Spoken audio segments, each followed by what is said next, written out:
Madame, monsieur, bonjour, ravi de vous retrouver aujourd'hui sur cette formation très spécifique sur Microsoft Access et la partie gestion, création d'état, donc d'éléments Access qui sont censés, destinés à être édités bien souvent, soit en aperçu, soit sur une imprimante bien évidemment. Et dans Access, toujours pareil, le bouton créer ici et on va étudier tout de suite la création d'un état. Alors, la première question qu'il faut se poser dans un état, c'est déjà quelle va en être la source. Parce que je peux très bien faire un état avec une grosse étiquette au milieu, on peut se livrer déjà à cette petite expérience toute bête. Je vais bloquer mon bandeau, double-clic ici, ça le bloque. Et dans le menu création ici, j'ai ce qu'on appelle là des outils. C'est des différents contrôles, appelons ça vraiment, utilisons la sémantique Access de Microsoft, nous avons des contrôles de différentes natures. Et entre autres, nous avons ici un contrôle qui est de nature étiquette. Je le prends, je le dessine au milieu, je tape ce que je veux dessus, je clique ailleurs. Quand je suis sur un contrôle, je le reprends ici, ça resélectionne mon contrôle. Et c'est ici que je vais pouvoir, dans Format, changer un petit peu la police, la taille, la graisse, la couleur, etc.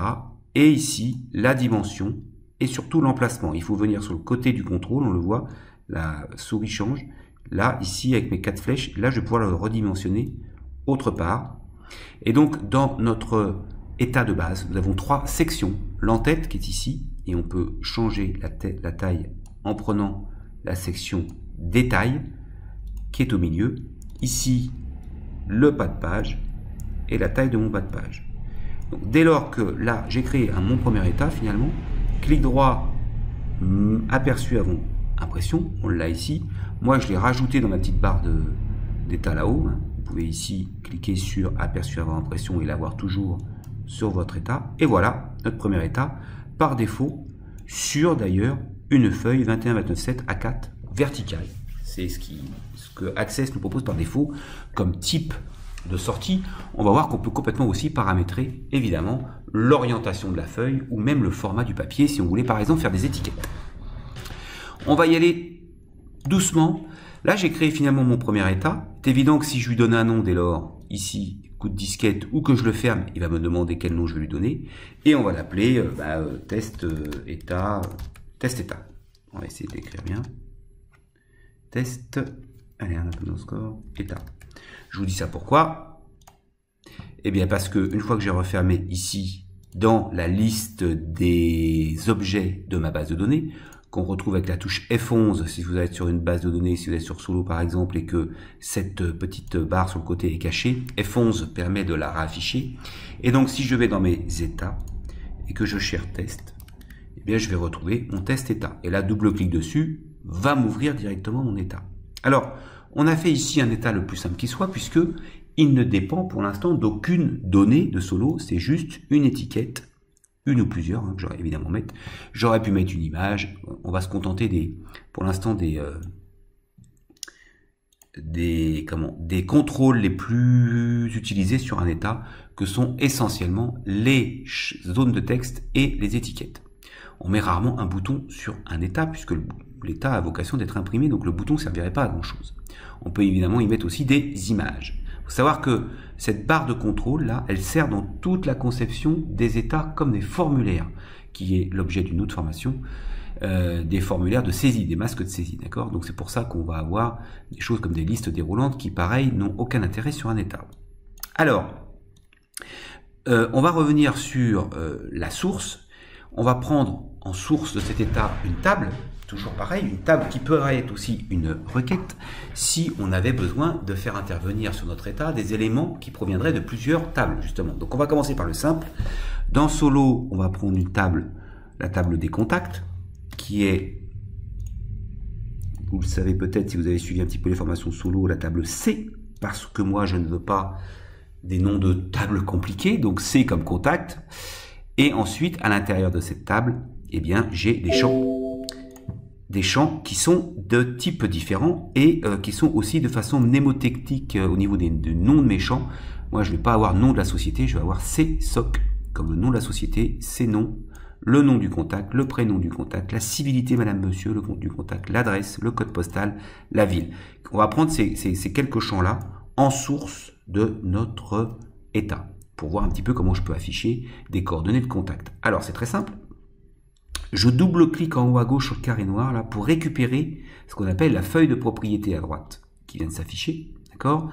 Je peux obtenir cette feuille de propriété en appuyant ici, feuille de propriété, ou en fait sur n'importe quel contrôle, quand je double-clique sur le contrôle, ça m'ouvre aussi ma feuille de propriété. D'accord ? Tout peut avoir des propriétés. C'est ça qui est très important de comprendre. C'est que ici, quand je suis sur mon contrôle, la feuille de propriété sont les propriétés du contrôle sur lequel je me trouve. Et on retrouve par exemple le bonjour.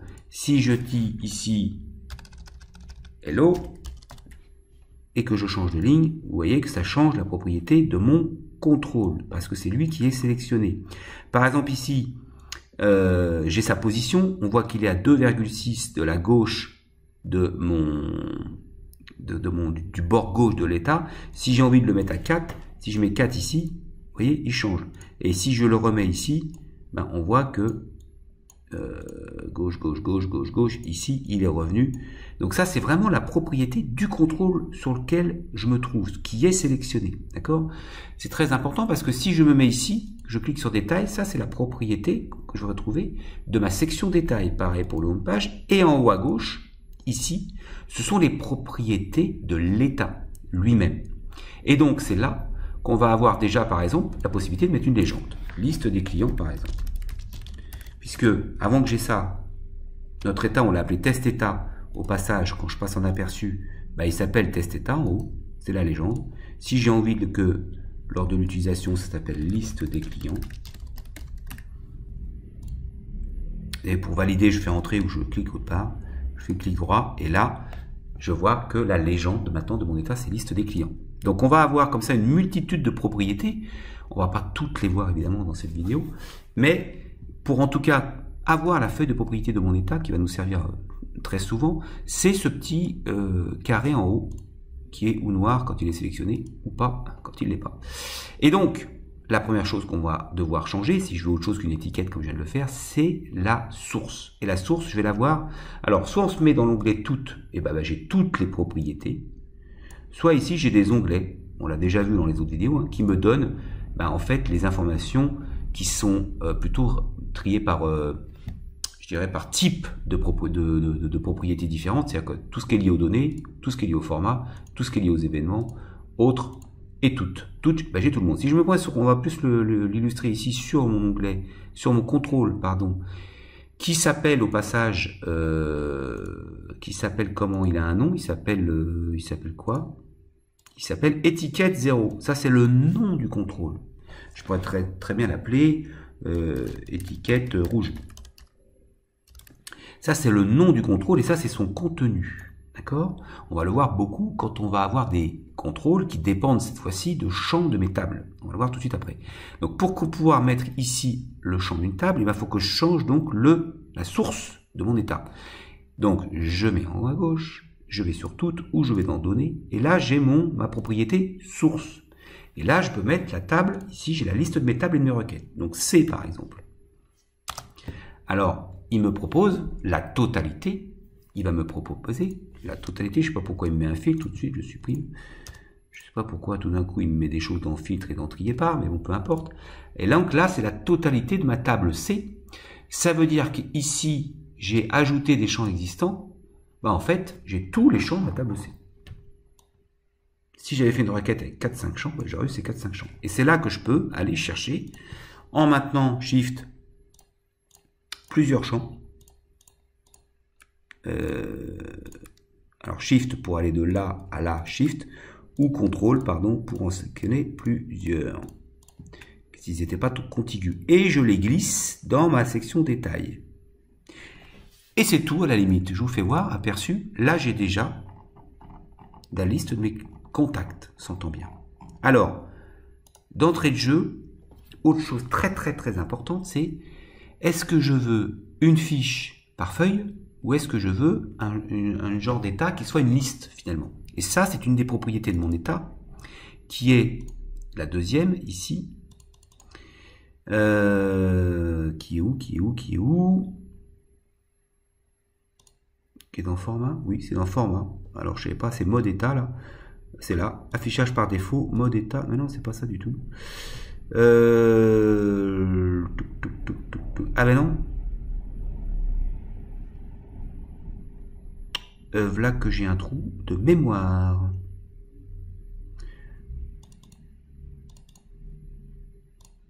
Soit on fait une liste, soit je veux une fiche par feuille. Avec des sauts de page. Et donc là, c'est mode état. Mais pourquoi j'ai pas continu et... Parce que c'est dans formulaire, mais je l'ai dans état aussi. C'est sûr. Attends, c'est un truc de dingue. C'est dans format. Et c'est dans... Non, mais je l'ai pas, c'est dans continu. Non, alors je l'ai pas dans... Non, mais c'est dans... Alors, évidemment, ici, quand je regarde, là, avec mon aperçu, j'ai exactement... Alors, il a fait en sorte que trois fiches tiennent sur une même page. Pourquoi il ne nous affiche pas le début de la quatrième? Parce que il y a une notion d'insécabilité, un terme un peu barbare. Je vous ai expliqué tout à l'heure qu'on pouvait avoir les fiches de propriété par contrôle, pour l'état, mais aussi par section. Donc, quand je clique sur détail ici, j'ai ici une notion section insécable. Ça veut dire qu'il essaye de faire tenir toujours tout sur une même page. Si je mets non, elle est donc sécable, ma section, et donc il va la séquer, il va la couper et me mettre un bout sur une page et le reste sur la deuxième. D'accord? Donc c'est une notion importante quand on parle de section, c'est de dire est-ce que je veux qu'il fasse un saut de page dès qu'il ne peut pas faire tenir la section dans sa totalité. Alors, est évident que sur un état de ce genre, je pourrais très bien avoir envie de faire une belle fiche contact. Alors, au passage, là, j'ai le contenu de mes champs et là, j'ai mes étiquettes. C'est là que je vais mettre nom de la société. Vous avez vu, j'ai double-cliqué dedans et après, j'aligne mes contrôles. Nom du contact. Prénom, etc. Et puis, si, alors je veux aligner, là, au passage, il y a quelques petits trucs. Quand je sélectionne plusieurs contrôles, hein, je les prends avec ma souris, je glisse dedans, clic droit, et là, j'ai par exemple aligné à droite, et là, ça me les aligne tous à droite d'un seul clic. Quand je les sélectionne tous, je peux en plus les agrandir tous en même temps.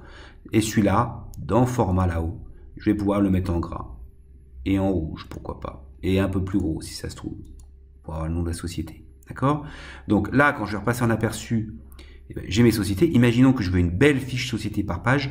Il va falloir que je crée un saut de page, tout simplement.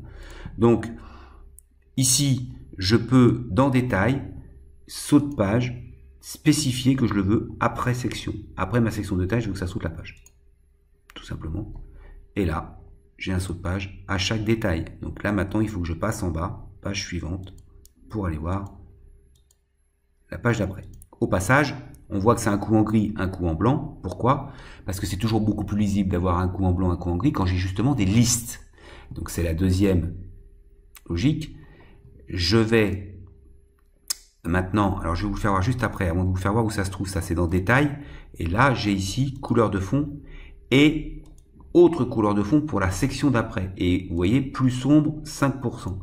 Donc là, j'ai en fait un arrière-plan qui est blanc. Et plus sombre de 5%, bah ça me crée ce petit grisé, qui n'a pas de sens quand j'ai une fiche par feuille, puisqu'il n'y a aucun intérêt d'en avoir un gris et un blanc, d'accord? Donc auquel cas, bah, je supprime ça.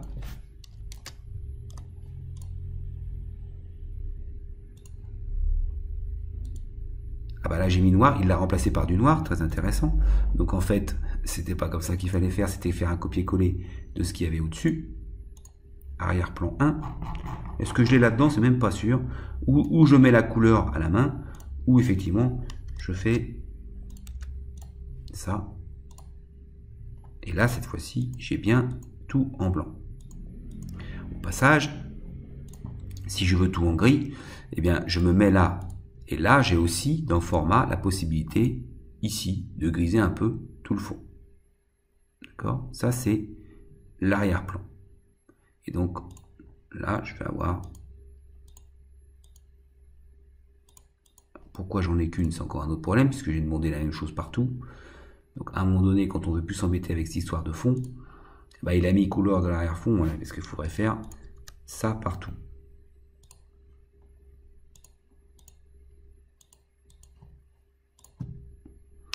Après cette histoire de 5%, on va le voir, ça prend du sens quand je veux, et c'est des fois bien souvent le cas lorsque je fais un état, des états qui soient des listes et non pas des fiches. D'accord? Donc, est-ce que j'illustre ça tout de suite? Oui, pourquoi pas. Donc là, quand je vais avoir quelque chose en liste, il est évident que j'ai plus besoin de mes étiquettes, puisqu'il va falloir qu'elles soient en haut de ma page. Et je ne peux pas le faire en un clic. Il faut que je les supprime toutes. Pourquoi? Parce qu'elles sont attachées. Vous voyez, quand je clique sur une étiquette, elle est attachée à mon contrôle. Donc, je ne sais pas les remettre d'un clic, ou en tout cas, j'ai jamais réussi à le faire. Parce que si je prends ça et que je déplace tout là-haut, ça prend tout. D'accord? Donc, je supprime ça. Je supprime ça. Et là, je vais préparer mes champs et les aligner. Alors, au passage, je peux faire la même chose que tout à l'heure. C'est-à-dire que je les espace tout. Je les mets à peu près dans l'ordre. Civilité. Nom. J'aime mieux le prénom avant. Prénom. Nom. L'adresse, on la met là. Code postal, il est un peu gros. Donc, je mets la taille adaptée plus à un code postal. La ville. Et puis, bah, le pays, je vais l'enlever parce qu'on va voir que si je suis en vertical sur une feuille 21, 29, 7, je vous conseille de ne pas dépasser les 19 cm, puisqu'on a une feuille qui va faire 21 cm, on va laisser une marge de chaque côté d'un centimètre, donc ça veut dire que notre état, notre liste, il faut qu'elle tienne sous les 19 cm en haut.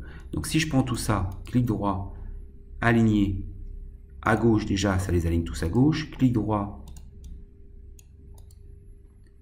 aligner en haut, ça les aligne tous en haut, et je les mets comme ça. Et là, on va voir que 19 cm, ça va être compliqué pour tenir. Alors, dès lors que je passe en aperçu, boum, j'ai bien ma liste. Pourquoi j'ai pas ma liste? Parce qu'on a notre section à qui on a demandé qu'il y ait un saut de page après. Donc, je reviens là, double-clic sur détail, saut de page après section, je mets pas de saut de page.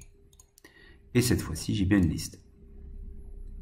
Et j'ai pas à m'en griser une ligne sur deux, ce qui serait plus lisible, entre guillemets. Donc si je veux le remettre, je mets l'arrière-plan ici. Alors je sais pas si je vais vous retrouver ça. Parce qu'il n'est pas par défaut ce truc-là. Donc voilà. Donc je sais même pas comment je vais faire pour le retrouver. Arrière-plan du menu système. Arrière-plan, c'est un peu galère. Ouais, il ne le connaît pas. On va regarder ça.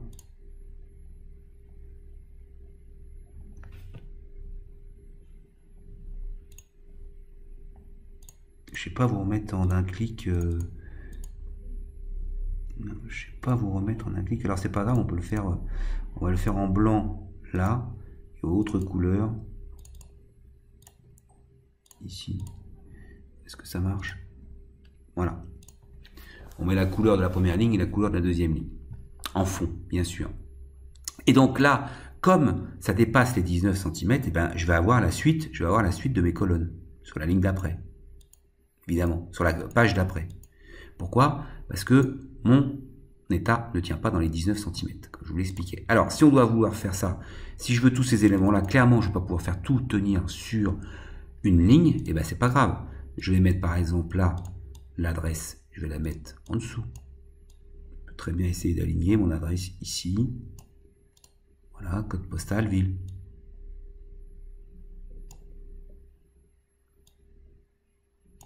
Pour le coup, là, je vais rester jusque sous les 19 cm. Je rabats ici sur le bord. Et là, cette fois-ci, j'ai un état. Alors, pourquoi j'ai cette marge blanche? Parce que j'ai pas remonté ça. Il faut que je remonte ça. Et donc, là, j'ai bien mes deux lignes par... Et là, j'ai bien commencé bien aligné à chaque... À chaque page, j'ai la totalité du contenu de ce que je voulais avoir. Alors, on va voir un autre truc tout de suite, c'est que ce contrôle-là, qu'est l'adresse, on pourrait très bien le faire s'étendre au fur et à mesure, parce que je peux très bien avoir des adresses qui ont 3 lignes. Eh bien, je double-clique dessus, et là, j'ai une donnée format qui s'appelle auto-extensible, quelque part ici. Auto-extensible en bas. Je tape oui, et quand il y aura plusieurs lignes dans ce champ, eh bien, il va s'étendre. Alors, est-ce que je vais en voir là? J'en vois une, mais c'est pas une adresse. Ah bah là, tiens. Là, voilà, 7 rue des Héros Résistance. Voilà. On voit tout de suite que la section est plus grande. Et attention de la rendre dans ce cas-là insécable. Sinon, je peux avoir sur une page une première ligne comme elles font 2 lignes, et puis rien, et puis la suite sur la deuxième page. Alors là, ça serait vraiment pas très lisible. Donc autant faire attention là pour le coup sur un état de ce genre à ce que la section soit insécable. Maintenant, pour mettre des intitulés de mes colonnes, eh bien, je vais créer des étiquettes comme tout au début. Je vais prendre étiquette ici et marquer nom de la société juste au-dessus.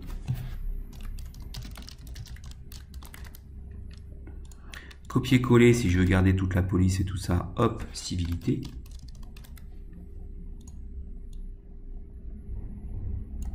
Mais est-ce qu'on s'en fout que ce soit civilité, prénom, nom? On peut mettre très bien nom du contact.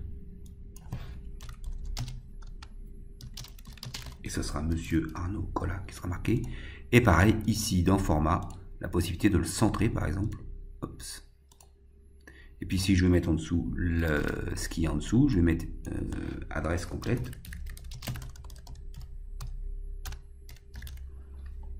Et l'idée, ça peut être ici de le mettre en italique, par exemple, et que ces contrôles-là aussi, on les met en italique. Comme ça, on sait que ça correspond à l'adresse complète.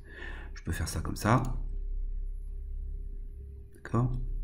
Et je retrouve donc sur chaque en-tête ce que j'ai mis, donc les noms de mes champs. Je peux mettre ici une belle étiquette, liste des clients, des contacts d'ailleurs.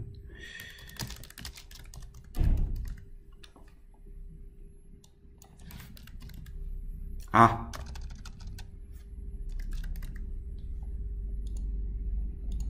Et puis je fais attention à me faire quelque chose de propre.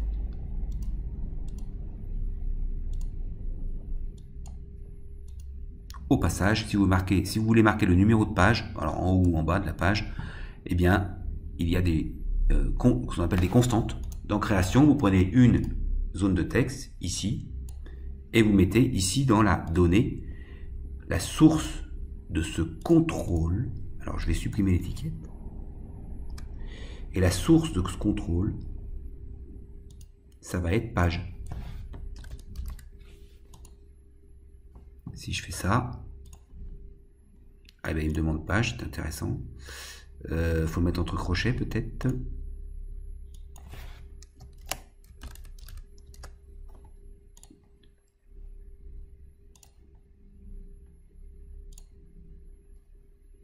Et parce que j'ai mis une accolade, on va y arriver. Hein. Ah, il veut pas page. Ça c'est la meilleure de l'année.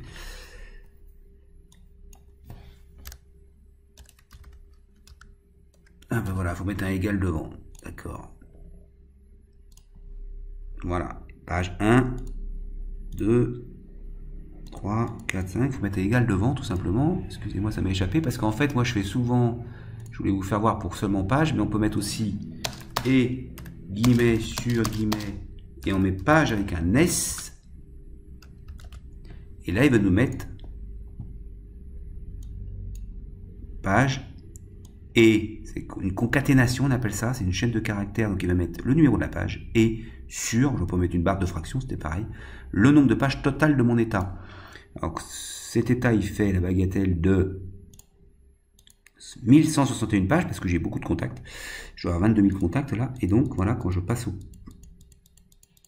Et si je veux rajouter page devant, et enlever le petit filet, eh bien, faisons ça propre, je vais rajouter ici égal, guillemets, page, numéro, hop, et page, numéro de la page, et sur le nom de la page. Donc là, c'est pour faire avoir un contrôle qui dépend d'autres contrôles. Je peux le mettre là, je peux le mettre à droite. Et enlever le petit filet, c'est ici, non, c'est là, contour. Et le rendre transparent. Si je veux le faire un gros truc que je vous fais voir. Ça, c'est ce qu'il y a autour du contrôle. D'accord? C'est le filet qu'il y a autour. D'ailleurs, il y a plusieurs épaisseurs possibles, plusieurs types possibles. Donc, je vais le rendre transparent.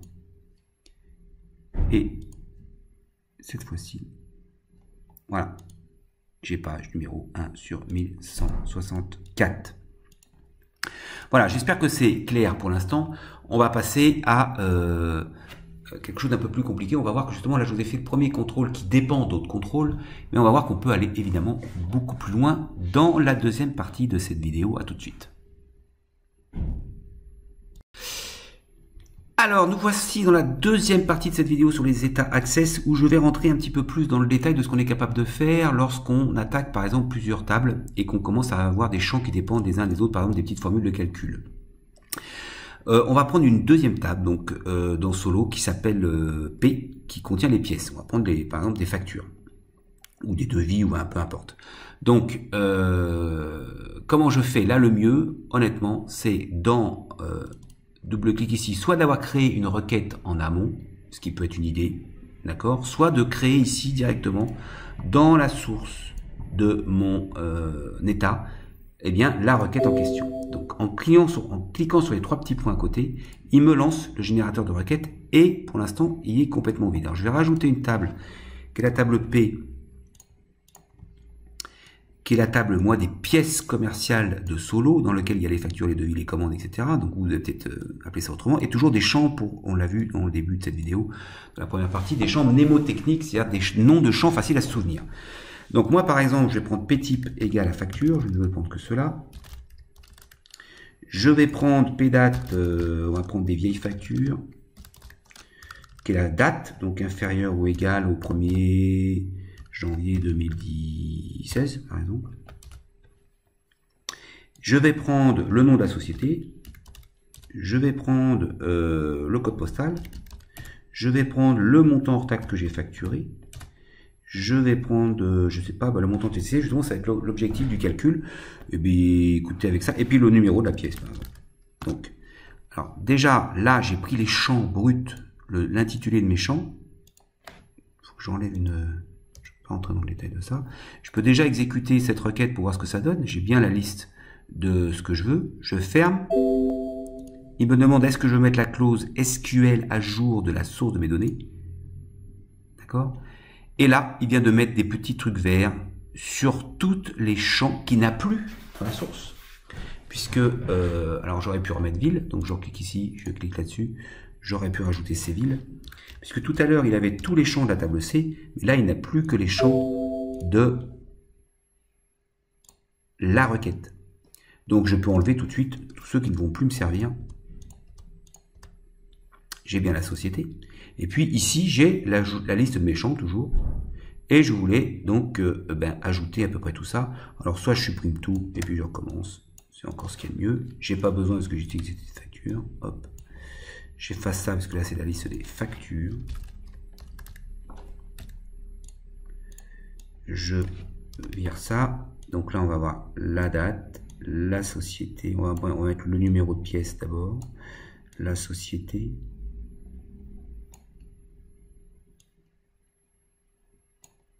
Le code postal. Ou la ville. Tiens, je n'ai pas besoin de code. On va mettre la ville. Et le montant. Hors taxe. Clic droit aperçu. Boum. Instantanément, on récupère bien. Et là, d'ailleurs, au passage, mon champ ici, là, numérique, du montant hors taxe, double-clic. Entre autres, dans mes propriétés, on l'a vu tout à l'heure, je suis propriété du contrôle qui s'appelle PN1. Dans format, je vais pouvoir choisir ici, par exemple, que je veux de l'euro monétaire. Comme dans ma date, ici, je peux très bien vouloir une date abrégée ou une date complète, etc. Donc il y a le format, en fonction du type de contrôle, dans le format, vous allez trouver des choses différentes qui vous permettent d'avoir quelque chose d'un peu plus propre. Si je voulais le TTC à côté, imaginons que je vais faire un champ calculé qui me multiplie le champ ici, PN1, par 1.20, bah c'est très simple. Je fais un copier-coller, CTRL-C, CTRL-V, et là, dans les données, dans la source, je vais mettre égal PN1, PN1 étant le nom du contrôle et le nom de la source, ceci dit au passage, je vais revenir tout de suite là-dessus, multiplié par 1.20. Imaginons, je le mets à côté. Comme j'ai fait un copier-coller, il va me conserver le format. Je dépasse les 19, attention, donc j'essaie de ne pas tenir en dessous, clac, et on y va. Voilà, c'est bien 1.20. Et je peux maintenant faire mes étiquettes au-dessus.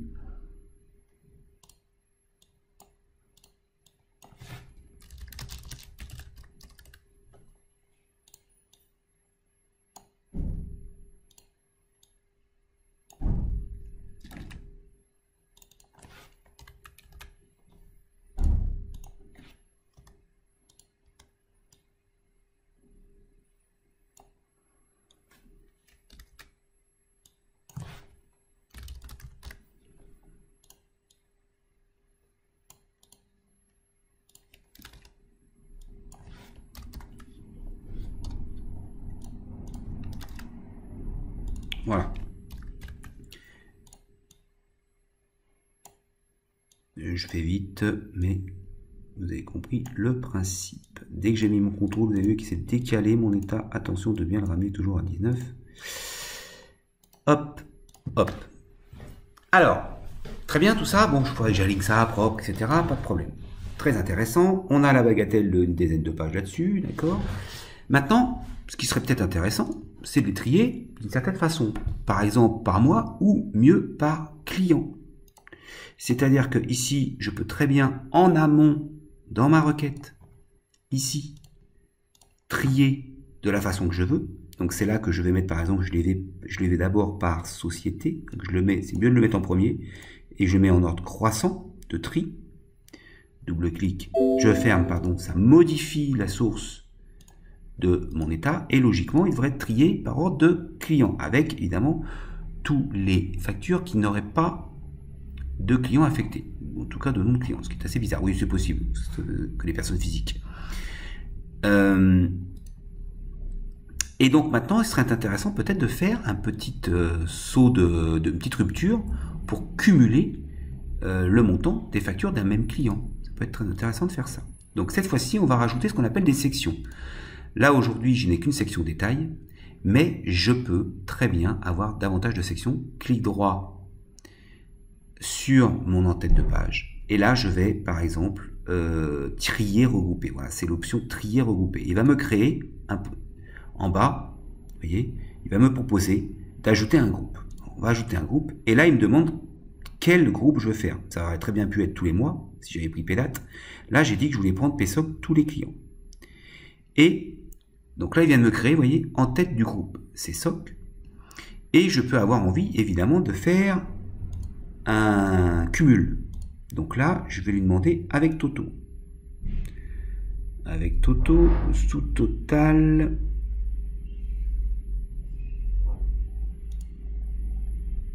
Est-ce qu'il me l'a mis? Je trouve ça super pas pratique par rapport à l'ancienne version d'Access. Voilà. Pied de groupe, il vient de me le rajouter. Avec un compte de CSOC, c'est complètement débile. On va voir qu'on va mettre autre chose, nous. Compte de CSOC, ça me comptait le nombre de clients que j'avais. Aucun intérêt. Donc j'ai mes deux sections qui sont arrivées. Et ici, je vais prendre PN1, CTRL-C, je vais le coller en dessous, CTRL-V, ça se colle toujours à gauche au passage. Je le ramène là. D'accord?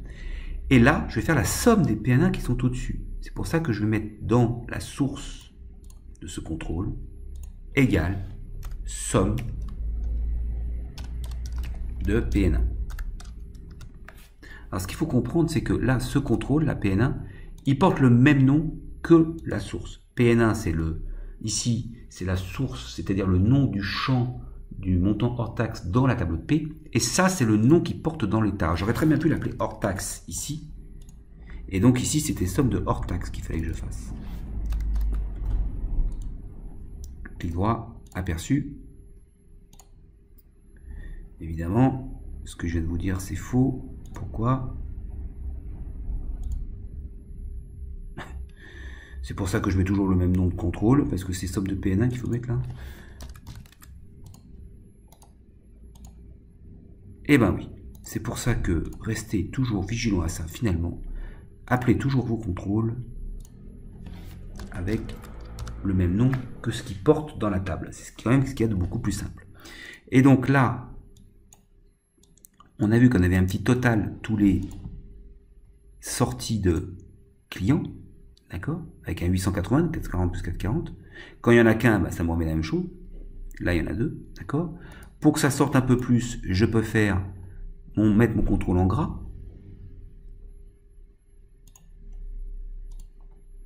Et surtout, ça n'a plus trop d'intérêt aujourd'hui de répéter le client sur chaque ligne.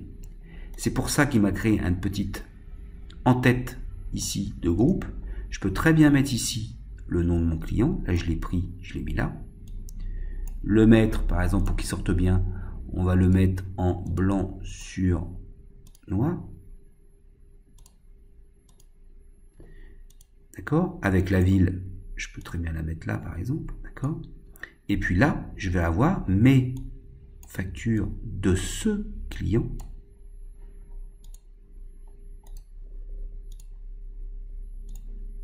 Comité des forêts, les deux factures qu'il a, de date, de montant, de numéro de pièce, de montant et le total.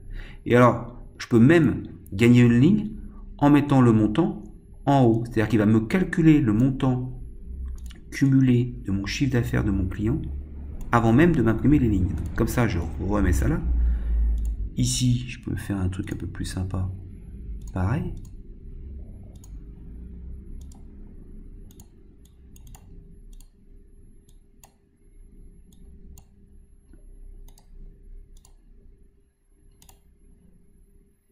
Et donc, il me met d'abord, alors bon, c'est pas collé comme il faut faire l'inverse. C'est-à-dire que l'espace, il faut l'enlever ici, et surtout le mettre là. Pour que ça sorte un peu. Voilà. Voilà. Donc j'ai bien le nom de mon client, sa ville, le montant total, et la liste en dessous. Il va y avoir des clients sur lesquels il y en a un peu plus.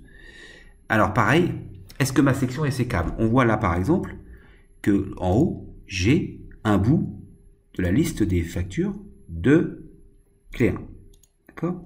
Comment je fais pour essayer de forcer que le saut de page, enfin que toutes les factures soient sur la même page? Et bien cette fois-ci, c'est cette en-tête-là qui doit être impérativement insécable.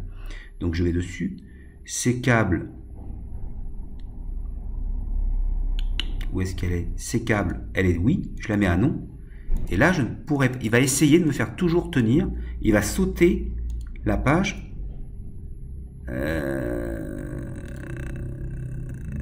Là, il ne l'a pas fait pour l'agence Claire, il aurait dû le faire.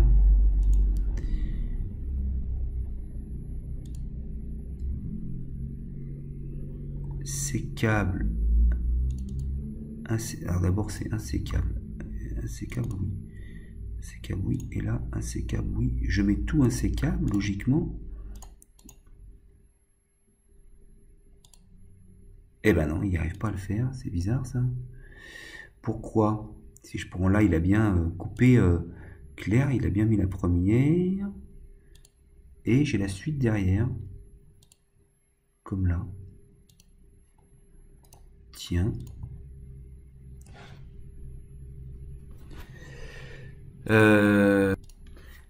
Donc j'y arrive pas. Alors par contre en bas vous avez les propriétés, vous voyez, groupe soc, et là vous avez un truc de pas faire tenir le groupe sur une page. Là je peux faire tenir tout le groupe sur une page. Pour moi c'était par la notion d'insécabilité. Est-ce que ça marche? Eh bien oui. Cette fois-ci il me fait un saut de page dès que la liste des factures d'un même client ne tient pas sur une page. Donc là c'est nickel. Je pense que ça se répercute dans les propriétés, mais alors je vois pas, parce que faire tenir tout le groupe sur une page, je sais pas où c'est. Donc bah, servez-vous de ça en bas pour regrouper. Là, vous faites plus, ça vous donne les options, il y en a plus ou moins que je vous invite à tester dans tous les sens, bien évidemment, pour voir un petit peu tout ce qu'on est capable de faire. C'est comme d'ailleurs dans les propriétés, je vous invite à regarder un petit peu tout ce qu'on est capable de faire sur les différentes propriétés des contrôles. Donc voilà une liste de factures. Alors l'autre point qu'on va aborder pour conclure cette vidéo sur les états, c'est déjà que si je veux avoir certaines valeurs, si vous voulez, là j'ai toute la liste de mes factures et j'ai mis dans la source, si je retourne dans ma source, les factures qui sont supérieures ou égales, inférieures ou égales au 1er janvier 2016. Mais je peux très bien là mettre des critères. Par exemple, supérieur ou égal à de quelle date, entre crochets, avec un point d'interrogation, c'est encore mieux, et inférieur ou égal à jusqu'à quelle date. Je vous invite à ne pas mettre d'apostrophe, je crois que ça ne marcherait pas. Et donc il va me poser la question là, quand je vais lancer mon état. De quelle date? On va faire 1-1-2018 par exemple, au 31-12-2018.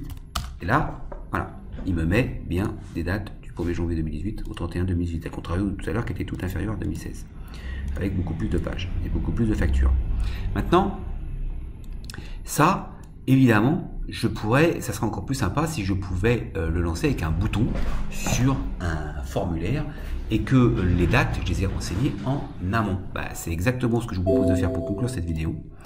J'ai ici en solo un bouton statistique où je renseigne la date de début, la date de fin. Ce formulaire au passage s'appelle STAT, S-T-A-T-S, c'est le nom de ce formulaire. Ici ça s'appelle date D comme date début, date F comme date fin. Et on va reprendre notre état.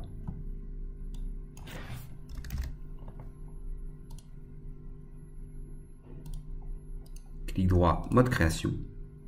Et dans la source de mon état, plutôt que de poser la question comme ça entre crochets, on va aller chercher les valeurs de notre formulaire, c'est-à-dire forms, point d'exclamation, stat, point d'exclamation, date D, et inférieur ou égal à forms, stat, date F.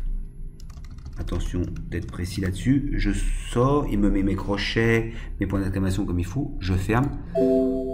D'accord? Et là maintenant, il faut évidemment que mon formulaire soit ouvert, le petit truc de stat.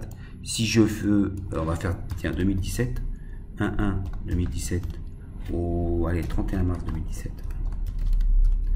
Il faut que je sorte du contrôle, attention, hop. Et maintenant, je me mets en aperçu. Et voilà, j'ai bien que du 2017, on le voit. Et il ne m'a pas posé la question puisque les données de filtre de ma requête qui est source de mon état sont bel et bien stockées dans la requête elle-même, d'accord? Après, il suffit plus que de faire un bouton, clic droit, mode création, allons-y, finissons là-dessus. Je prends ici, dans ma barre de création, un bouton, et là, je vais me servir de l'assistant Access, qui est très bien fait. Il va me dire, opération sur un état, ouvrir un état, je vais aller chercher mon petit état qui s'appelle test état, suivant.